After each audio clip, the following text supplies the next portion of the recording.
হিন্দুর বাড়িতে দাওয়াত খাওয়া যাবে কিনা, তারপর প্রশ্ন শেখ সুন্নত তরিকা চুল কাটার বিধান কি। এক নম্বর প্রশ্ন, এখানে একটা প্রশ্ন হচ্ছে হিন্দুর বাড়িতে দাওয়াত খাওয়া যাবে কিনা। উত্তর হচ্ছে হিন্দু যদি কোনো হিন্দু দাওয়াত দেয়, আপনি সে বাড়িতে দাওয়াত খাওয়ার জন্য যেতে পারবেন। ভিতরে নিয়ত রাখবে যে তার সাথে মিশলে, তার সাথে সম্পর্ক হলে তাকে ইসলামের সৌন্দর্য বোঝাতে পারবো, ইসলামের দাওয়াত দিতে পারবো।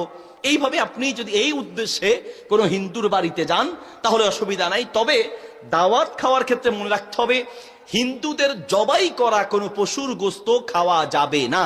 কারণ ইসলাম বলে লা তাকুলু মিম্মা লাম ইউযকার ইসমুল্লাহি আলাইহি, যেই পশু জবাই করার সময়, ওই পশু জবাই করার সময় আল্লাহর নাম নেওয়া হয় নাই, সেই পশুর গোশত খাওয়া যাবে না। তো হিন্দুরা কি জবাই করার সময় আল্লাহর নাম নিবে?